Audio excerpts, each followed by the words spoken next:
When we talk about Lord of the Rings and the dark characters in it, the fans never miss to mention about Sauron. We have seen Sauron as the powerful dark character who can take any form or shape and can talk to the dead.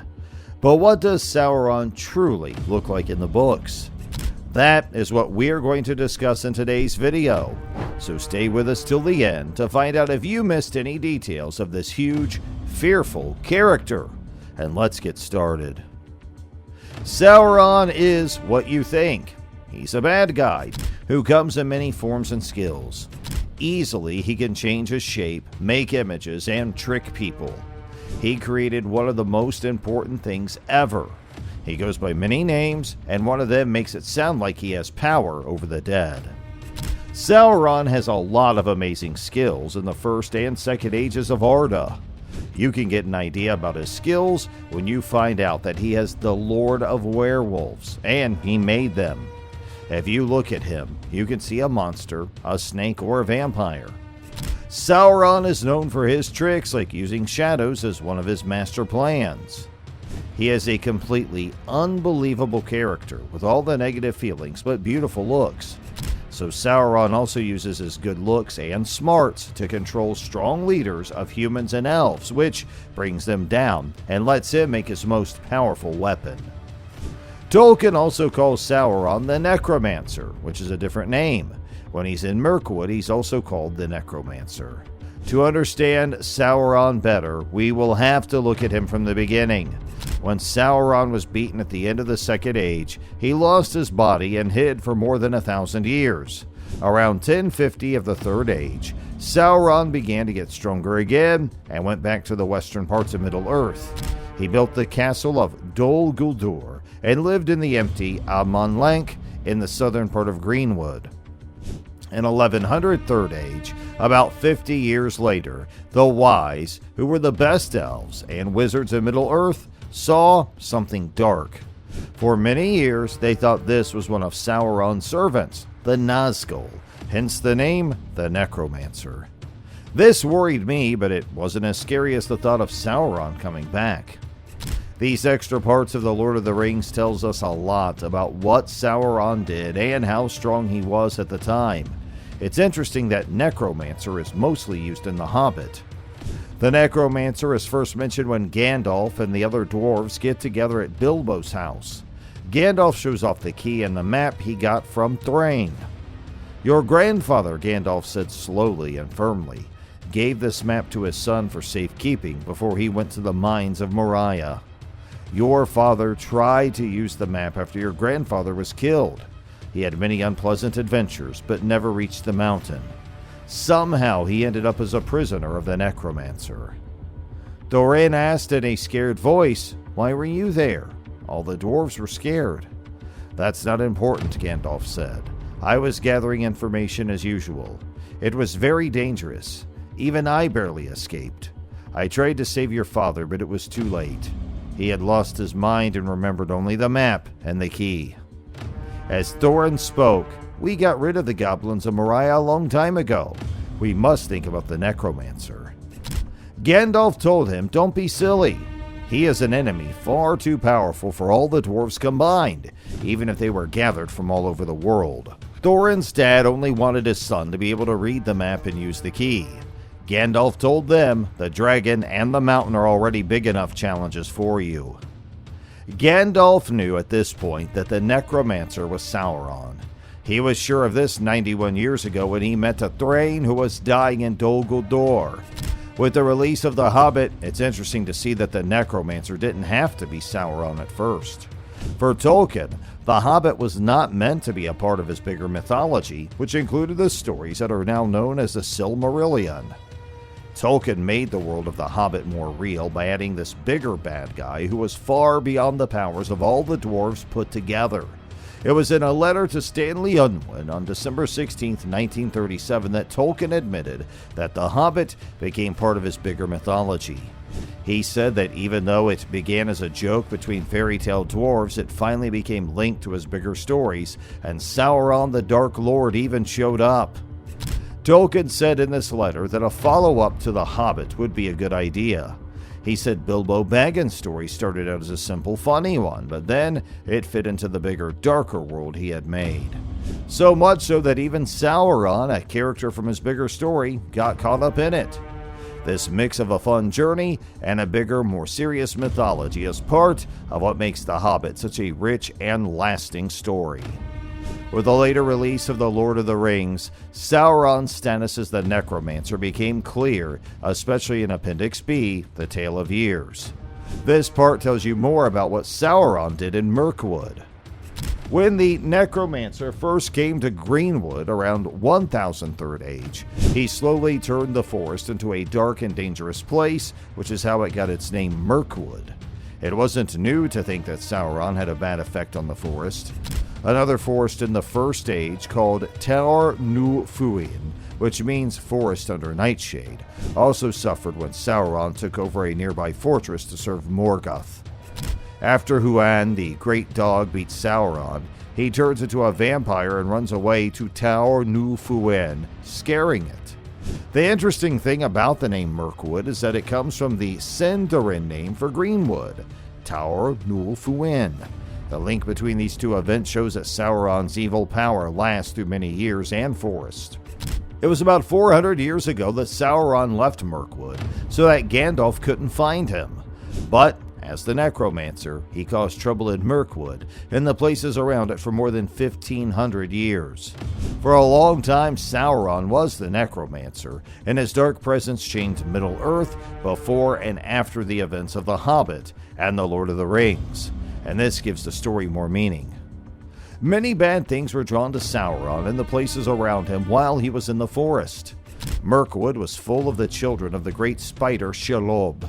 It was also while he was the Necromancer that orcs started to live in Moria, and the Witch King's kingdom of Angmar grew, which eventually brought down Ornor. Sauron had power over more than just his slaves. His power went far beyond where he was. The Great Plague started in 1635 and killed hundreds of thousands of people. It affected the lands of Middle-earth for hundreds of years. These things Sauron did show how powerful he is, but they didn't fit with the usual idea of necromancy, which is calling on the dead. On the other hand, necromancy can also mean dark magic in general.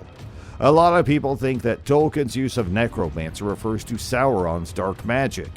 This wider view of necromancy is hinted at by Gandalf's warning to Bilbo about the dangers of taking different routes on their quest.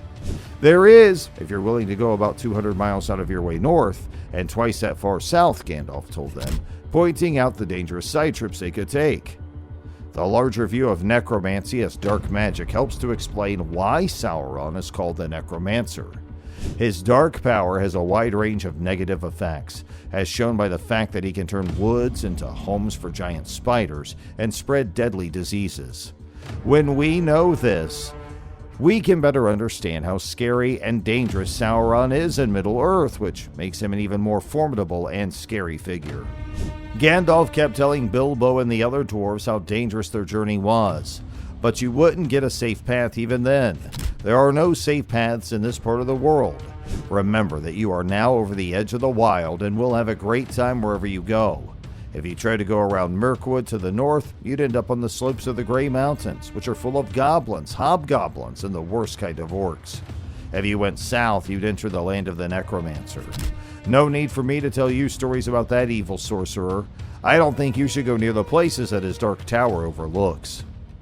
So, is Sauron's reputation as the Necromancer just because of his dark magic? Not always. We don't hear much about how he deals with the dead in Mirkwood, but other things point to his power over the dead. Due to Sauron's influence, some people in Middle-earth live much longer than normal. For example, the Nazgul live for thousands of years, which is much longer than the average lifespan of man. The Oathbreakers were cursed by Isildur, a mortal man, but their existence suggests that they are not dead. These examples show that Sauron may have the power to affect both life and death in the traditional sense. Knowing about these parts of Sauron's power makes him even scarier in Middle-earth. Whether through dark magic or necromancy, his impact is deep and far-reaching, making the journey through his lands very dangerous. The Oathbreakers' curse was really based on the oath they swore, but that is a great topic for a different conversation. The Oathbreakers and the Nazgul are both called wraiths, which are undead beings that stay alive after their time is over.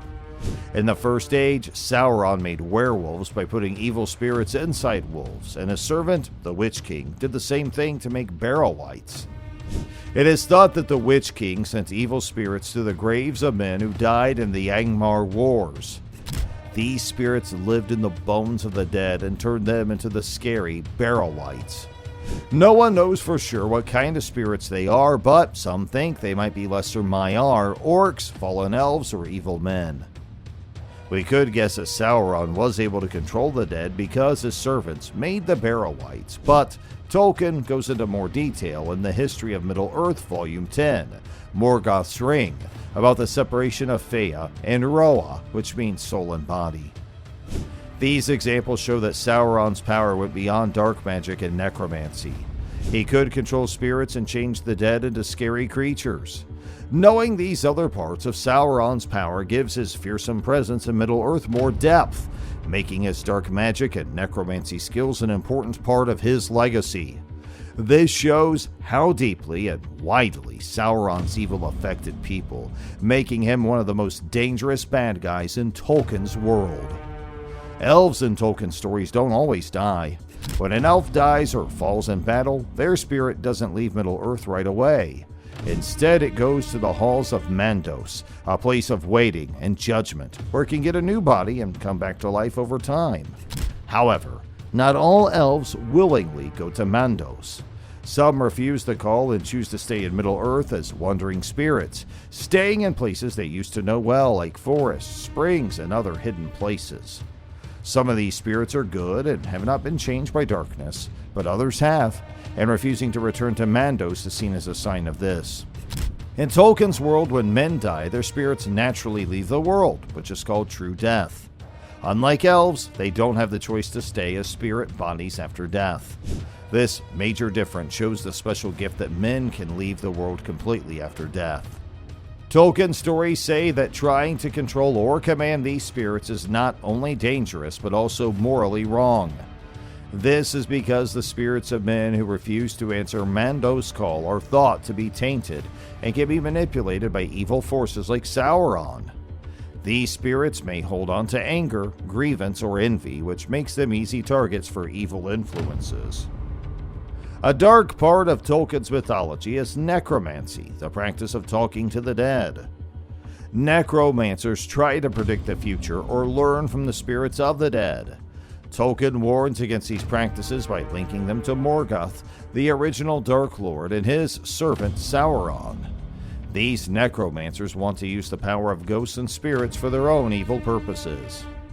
In some of Tolkien's earlier works, Sauron was called the Necromancer. He didn't always call on the dead in the usual way, but he did use dark magic to control spirits and ghosts, which let him control and use dead souls to further his evil plans. It may not be clear that Sauron is the Necromancer when he calls on or controls the dead.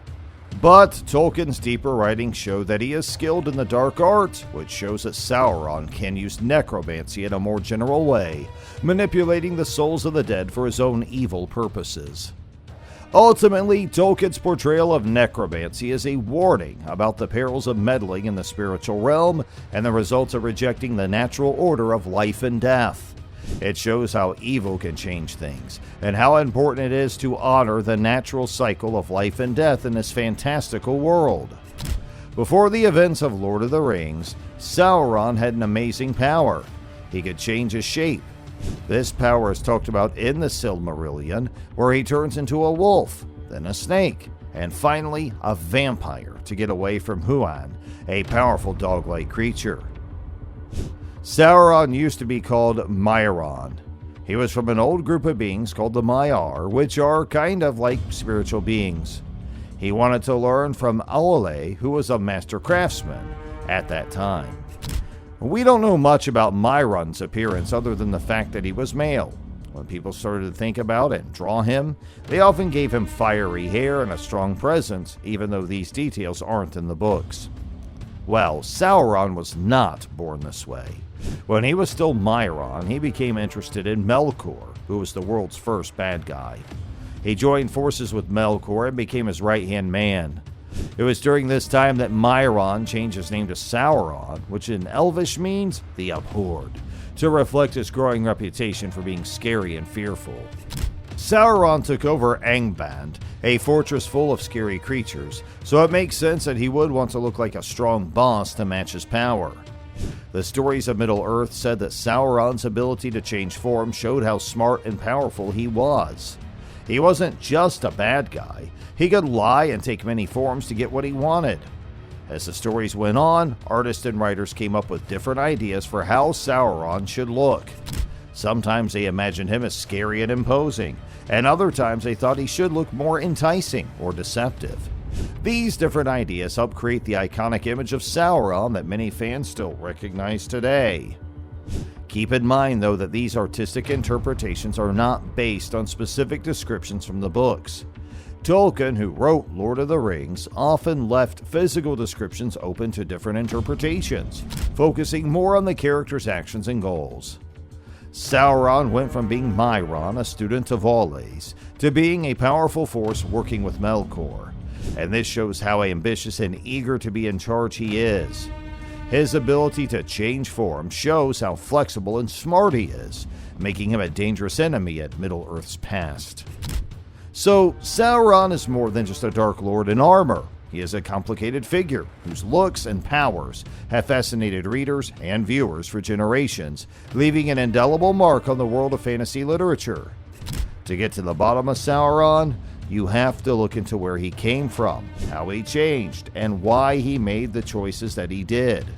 It's a journey into the heart of darkness in Middle-earth, where looks can be false and power comes in many forms. Sauron had become a powerful sorcerer who could control shadows and phantoms. His touch corrupted and twisted things, giving him power over creatures like werewolves and causing pain wherever he ruled. But the Valar ended his rule under the Dark Lord Melkor in the terrible War of Wrath.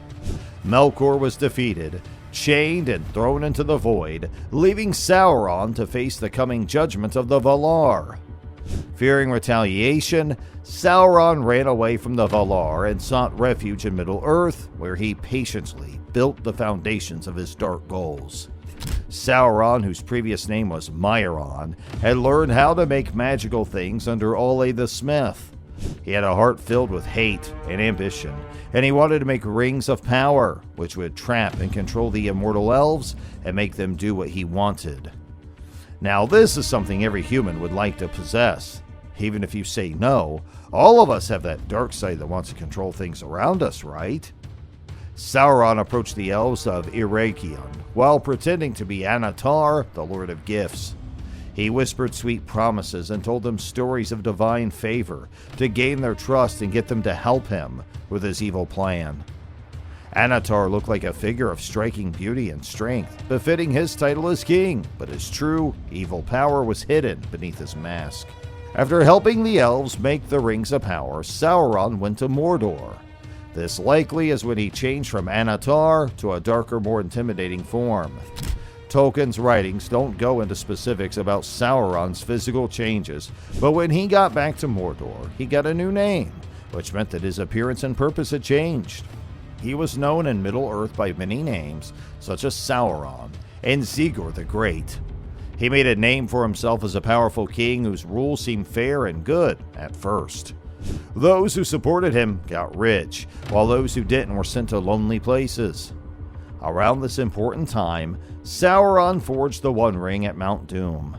When he put it on his finger for the first time, the elves got a chill because they realized they had been tricked. This started the War of the Elves and Sauron, a terrible war in which Sauron's darkness fought fiercely against the light of the elves and men.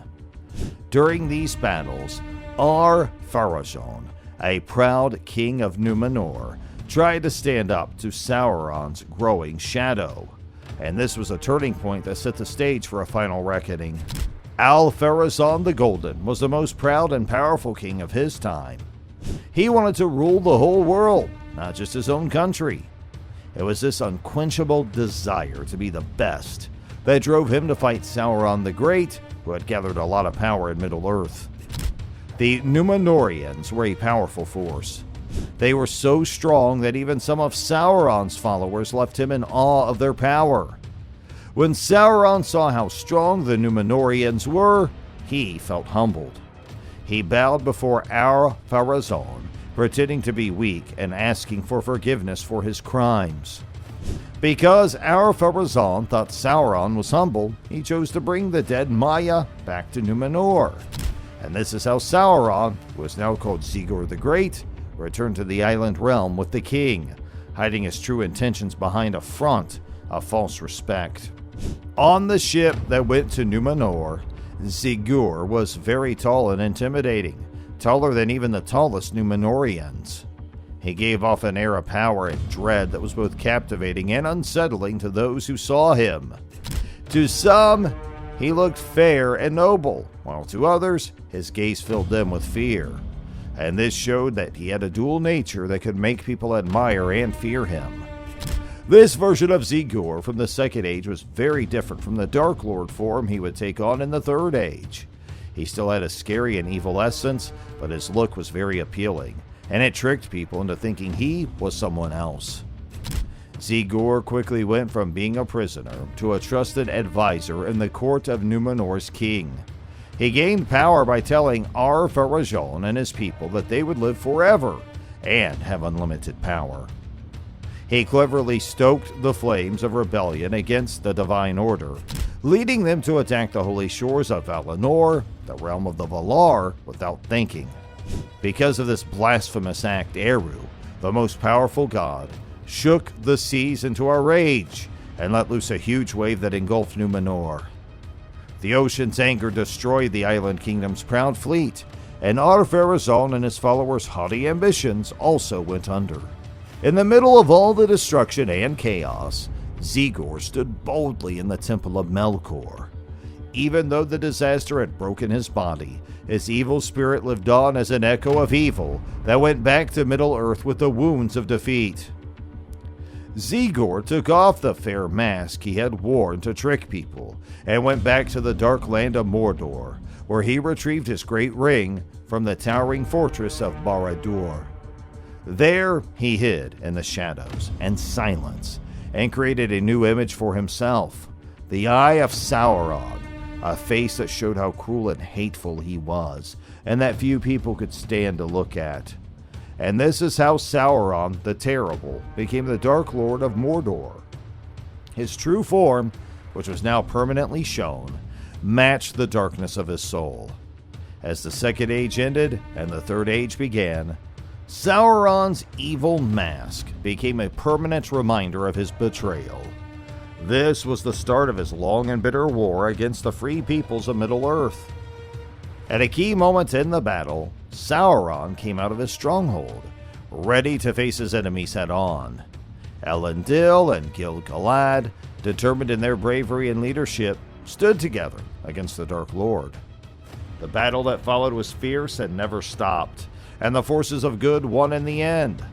But this victory came at a terrible cost. Both Elendil and Gil-galad died in the last few seconds of their fight with Sauron, sacrificing themselves to ensure his defeat. Isildur told the story of what happened after the epic battle. He was very important in the turning point when he cut the ring off Sauron's finger. Isildur vividly described the intense heat coming from the ring, so hot that it burned his hand deeply when he touched it. Thinking back on that moment, Isildur thought that the ring might have longed for the fiery touch of Sauron's hand, which, despite looking dark, burned with a relentless intensity like fire. This heat had killed Gil-galad, hinting at Sauron's deadly power and evil nature. In the story, there is a striking contrast between Sauron's dark hand, which had such destructive power, and its ability to give off an infernal heat that belied its shadowy appearance. This contradictory depiction of Sauron's body emphasizes how evil and otherworldly he is, making him more than just a Dark Lord. It makes him a terrifying mix of darkness and elemental power. Now that Sauron was bound as the Dark Lord, Narsil's blade left an indelible mark on his hand where his finger used to hold the ring. Gollum, who knew a lot about darkness and all of its forms, talked about Sauron's hand, which, even though it only had 4 fingers left, was still strong enough to scare anyone who saw it. The ring was cut off from Sauron on the battlefield, which greatly limited his ability to take on a physical form. It would be almost 1,000 years before he could once again become real. This false idea, which came from people who mostly saw Peter Jackson's movies, said that Sauron was just an eye on top of Barad-dûr during the War of the Ring. In Tolkien's original works, however, Sauron's presence went beyond the physical form of an eye and instead represented his constant evil. About 2,000 years before the events in The Hobbit and The Lord of the Rings, Sauron started to assert his power in Middle-earth again. At first, he showed up as the Necromancer. Even though he was weaker after his previous defeat, his influence grew steadily, especially among the wise and powerful, who felt his dark shadow over the land very strongly. The Necromancer's short reign at Dol Guldur came to an abrupt end when the White Council took strong action. Forced to flee to Mordor for safety, Sauron took off his mask and re-emerged as the feared Dark Lord Sauron, unleashing all of his terrible power upon Middle-earth once more. When Sauron came back, he cast a shadow that went all the way across Middle-earth and made people afraid and suspicious. He was like a titan among shadows, towering over everyone with a body that was completely covered in darkness. His presence was so hot that it burned the air all around him, showing how powerful and evil he was. His cut hand still had the scar from Isildur's blade on it, a stark reminder of where the ring had once done its evil work. However, without a finger, it was a steady reminder of how defeated he was. The land suffered wherever Sauron stayed. It turned into a barren, cursed area where hopelessness ruled and death seemed to lurk around every corner. Meeting him was like looking into a deep abyss from which there was no way back. He was the embodiment of all that was evil and disgusting, and the sound of his name made everyone scared. His fiery eye was a window into the abyssal depths of his soul. Its look could go through the mind's veil and torture the soul, revealing its deepest fears. However, even when he was most dangerous, this was not Sauron's true form. When the ring was destroyed, Sauron made his last appearance. Gandalf yelled, "The ring-bearer has finished his quest. The reign of Sauron is over."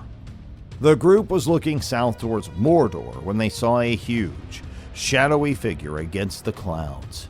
It reached out with a scary hand, but a sudden wind blew it away, leaving a deep quiet. The picture showed what Sauron was really like, an enigmatic shadow that was captured in a painting by Tolkien.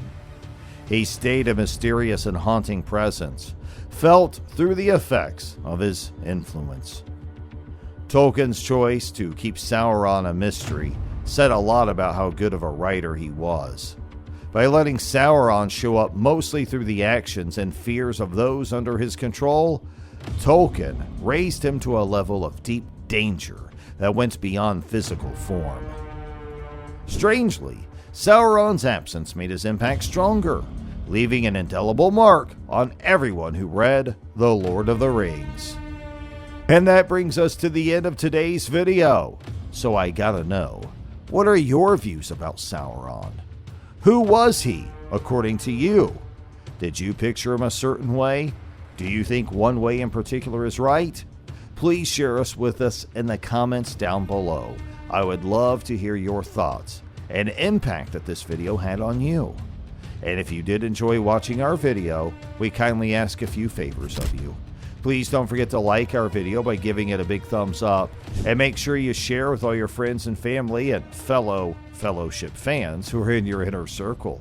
We also kindly ask that you please allow notifications by pressing that bell icon. Subscribing to our channel will allow you to stay updated every time we have a new upload for you. Let us know what you're looking forward to learning about from us next, and we'll look forward to catching up with you in our next video. Have a great rest of your day. Thanks for watching, and stay exploring.